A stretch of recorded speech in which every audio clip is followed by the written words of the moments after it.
तो दोस्तों आज हम लोग फिर से लेके आ गए हैं क्लास 10th का फर्स्ट चैप्टर केमिस्ट्री रासायनिक अभिक्रिया एवं समीकरण का एक इम्पॉर्टेंट भाग रासायनिक अभिक्रिया। रासायनिक समीकरण को बाद में कभी पढ़ लेंगे, छोटा टॉपिक है उसमें, लेकिन रासायनिक अभिक्रिया सबसे मेन है। तो रासायनिक अभिक्रिया को पढ़ना शुरू करते हैं। सबसे पहले रासायनिक अभिक्रिया क्या होती है? ऐसी अभिक्रिया जिसमें एक या एक से अधिक अभिकारक मिलकर एक या एक से अधिक नए उत्पाद बनाते हैं, रासायनिक अभिक्रिया कहलाते हैं। जैसे कि A प्लस बी है, ये मिलकर C बना रहे हैं, या फिर C प्लस D बना रहे हैं। तो ये एक रासायनिक अभिक्रिया है जिसमें ये इस तरफ अभिकारक है, अभिकारक, और ये इस तरफ उत्पाद हैं, और ये है बराबर, इसे केमिस्ट्री में बराबर कहा जाता है। तो चलिए देखते हैं रासायनिक अभिक्रिया कितने प्रकार के होते हैं। तो रासायनिक अभिक्रिया 5 प्रकार के होते हैं। पहला संयोजन अभिक्रिया, दूसरा वियोजन अभिक्रिया, तीसरा विस्थापन अभिक्रिया, चौथा द्विविस्थापन अभिक्रिया, पांचवा उपचयन व अपचयन अभिक्रिया। इंग्लिश में इसे combination reaction, decomposition reaction, displacement reaction, double displacement reaction और उपचयन और अपचयन अभिक्रिया को ऑक्सीडेशन एंड रिडक्शन अभिक्रिया रिडक्शन रिएक्शन कहते हैं।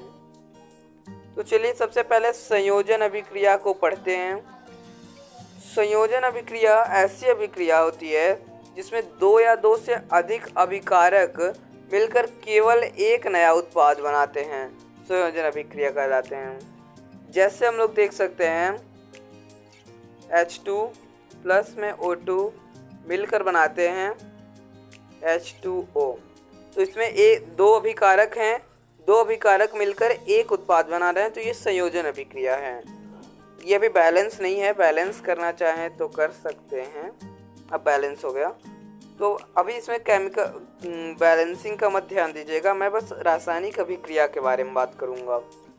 तो यहाँ पे 2 अभिक्रिया मिलकर एक उत्पाद बना रहे हैं, तो ये संयोजन अभिक्रिया हो गई। जैसे और देख सकते हैं CuO है प्लस में H2O, तो ये बन जाएगा, ये Cu नहीं है, Ca है, CaOH का होल ट्वाइस। तो इसमें भी 2 अभिकारक मिलकर एक उत्पाद बना रहे हैं, तो ये संयोजन अभिक्रिया है। मतलब चाहे जितनी भी अभिक्रिया, चाहे जैसी भी अभिक्रिया हो, दुनिया के किसी भी कोने की अभिक्रिया, उसमें 2 या 2 से अधिक अभिकारक मिलकर एक उत्पाद बनाए, वो संयोजन अभिक्रिया कहलाते हैं। बस उत्पाद एक होना चाहिए, बाकी इधर चाहे कुछ भी हो, देखना बस इधर है, उत्पाद एक ही होना चाहिए। अब देखते हैं हमारा अगला अभिक्रिया, वियोजन अभिक्रिया। ऐसी अभिक्रिया जिसमें केवल एक अभिकारक अभिकृत होकर 2 या 2 से अधिक नए उत्पाद बनाता है, उसे वियोजन अभिक्रिया कहते हैं। जैसे आप CaCO2 को CaCO3 को अगर गर्म करते हैं तो उससे बनता है CaO प्लस CO2। तो उसमें एक अभिकारक है जो अभिकृत होकर 2 उत्पाद बनाता है, तो ये एक वियोजन अभिक्रिया है। अब अगला अभिक्रिया देखते हैं। हाँ, तो ये वियोजन अभिक्रिया 3 प्रकार का होता है: उष्मीय वियोजन, प्रकाश वियोजन, वैद्युत वियोजन। अगर वियोजन उष्मा के कारण हो रहा है, हीट के कारण, तो वो उष्मीय वियोजन हो जाएगा। अगर लाइट के कारण हो रहा है तो वो प्रकाश वियोजन हो जाएगा। अगर विद्युत के कारण हो रहा है तो वैद्युत वियोजन हो जाएगा। उष्मीय वियोजन का भी अभी हम लोग एग्जाम्पल देख लिए थे। CaO को अगर गर्म करेंगे, CaO को नहीं, रुक जाइए थोड़ा, CaCO3 को अगर गर्म करेंगे तो CaO प्लस में CO2 मिलेगा, तो इसमें उष्मीय वियोजन है, यहाँ पे उष्मा देंगे तब बनेगा ये। और प्रकाश वियोजन का देखें तो AgCl को अगर हम लाइट में रखें तो Ag और Cl में टूट जाता है। यहाँ हर जगह अभिकारक एक है और उत्पाद 2, मतलब एक से अधिक है, तो ये वियोजन अभिक्रिया है। वैद्युत वियोजन का देख लें तो H2O है। H2O को अगर विद्युत देंगे इलेक्ट्रिसिटी तो वो H2 और O2 में बदल जाएगा। बैलेंसिंग का भी ध्यान नहीं देते हैं हम लोग। तो चलिए अब देखते हैं अगला अभिक्रिया जो कि है विस्थापन अभिक्रिया। ऐसी अभिक्रिया जिसमें अधिक सक्रिय धातु कम सक्रिय धातु को उसके यौगिक से विस्थापित कर देती है, विस्थापन अभिक्रिया कहलाती है। जैसे कि हम देख सकते हैं यहाँ पे एक अभिक्रिया है CuSO4, इसको अगर जिंक से अभिक्रिया करवाएंगे तो ये ZnSO4 प्लस में Cu में बदल जाता है। यानी कि ये Zn है, ये ज़्यादा ताकतवर था तो ये Cu को हटा के और उससे उसके जगह पे खुद चला गया, तो इसे विस्थापन अभिक्रिया कहते हैं। अब आपको कैसे पता चलेगा कौन ज़्यादा ताकतवर है कौन कमज़ोर? तो इसके लिए एक श्रेणी होती है जिसे सक्रियता श्रेणी कहा जाता है। तो उसमें सबसे पहले आता है potassium, sodium, calcium, magnesium, aluminium, zinc, ये Zn है zinc, ferrous iron, lead, hydrogen, copper, पारा मरकरी Hg, ये चांदी है Ag, और Au सोना, प्लेटिनम Pt। इसे ट्रिक से भी याद कर सकते हैं। काकू नाना चाट मांगे, आलू जरा फीकी पकी है चाप। ऐसे ही मैं याद करा था, आप डायरेक्ट भी याद कर सकते हैं। तो आप देखते हैं द्विविस्थापन अभिक्रिया यानी कि डबल डिस्प्लेसमेंट रिएक्शन, वह रासायनिक अभिक्रिया जिसमें अभिकारकों के आयनों का परस्पर आदान प्रदान होता है, द्विविस्थापन अभिक्रिया कहलाता है। इसे एग्जाम्पल समझते हैं।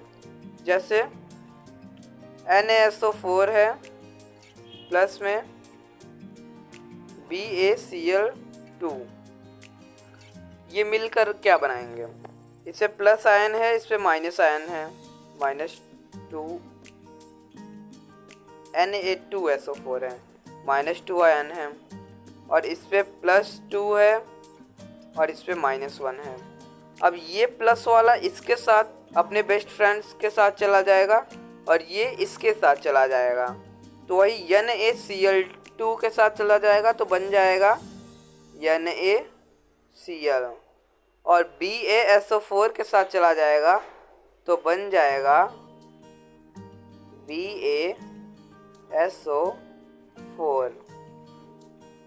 BaSO4 बन जाएगा। और एक एग्जांपल देखें तो AgNO3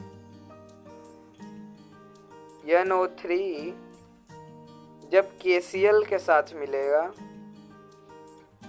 तब ये बनेगा AgCl, ये इसके साथ चला जाएगा इसके साथ, और ये इसके साथ प्लस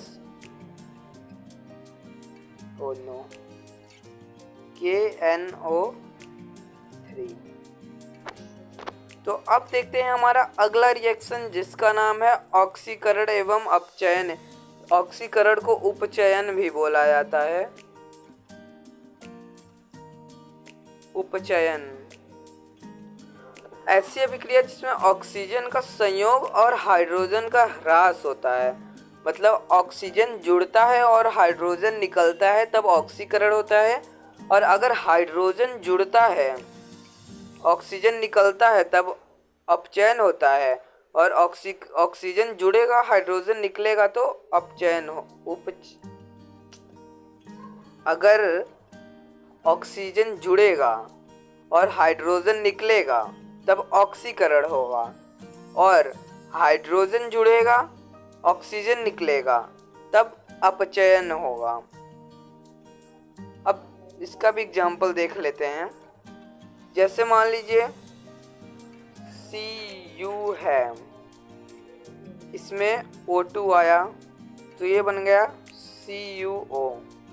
तो इसमें ऑक्सीजन नहीं था और यहाँ पे ऑक्सीजन जुड़ गया तो इसका ऑक्सीकरण हो गया।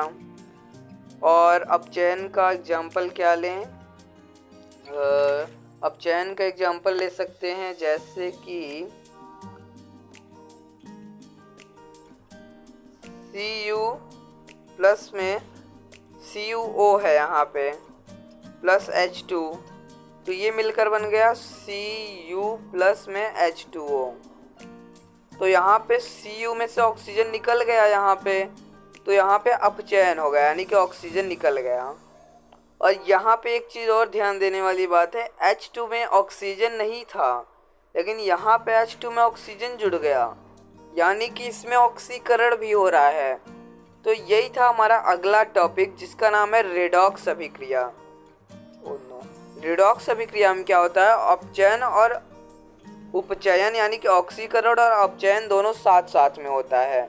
जैसे हम लोग यहाँ देखे थे ना, CuO है, H2 है, तो यहाँ Cu में से ऑक्सीजन निकल गया, तो यहाँ पे तो अपचयन हो गया, लेकिन H2 में ऑक्सीजन जुड़ गया, तो यहाँ पे उपचयन हो गया, यानी ऑक्सीकरण हो गया। तो यहाँ पे दोनों साथ साथ में हो, इसलिए इसे रेडॉक्स अभिक्रिया कहा जाता है। अब देखते हैं अगला छोटा मोटा अभिक्रिया है, तो इसे भी देख लेते हैं। ऊष्माशोषी अभिक्रिया क्या होती है, जिसमें ऊष्मा मिलने के बाद कोई अभिक्रिया होती है। और ऊष्माक्षेपी क्या होती है, जिसमें अभिक्रिया होने के बाद ऊष्मा निकलती है। सबसे पहले उदासीनीकरण समझ लेते हैं, क्योंकि ये आप लोग पढ़े ही होंगे। जब एसिड और बेस मिलता है तब जब एसिड और बेस मिलता है तब सॉल्ट प्लस में H2O बनता है। तो वही है उदासीनीकरण अभिक्रिया।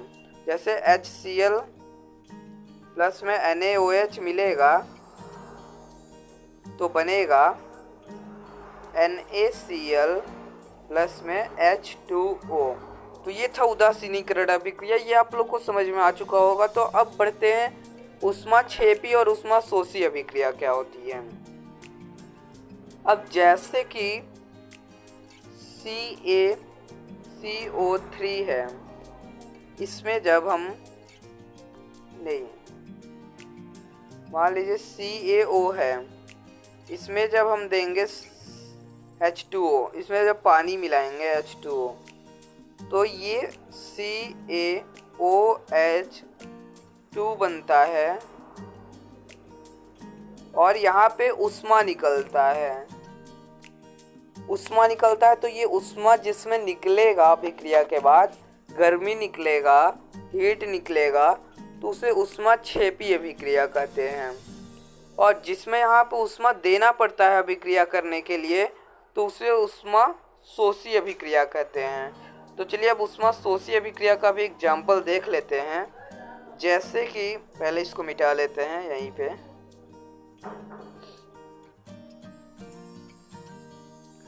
अब H2O को जब आयोडीन से अभिक्रिया करवाएंगे, तब अभिक्रिया कुछ नहीं होगा जब तक इसमें ऊष्मा न दिया जाए। अगर इसमें ऊष्मा देंगे तब जाकर ये बनेगा, हाइड्रोजन और आयोडीन मिलकर 2HI बन जाएगा। लेकिन जब तक ऊष्मा नहीं देंगे तब तक ये कुछ अभिक्रिया ही नहीं करेगा।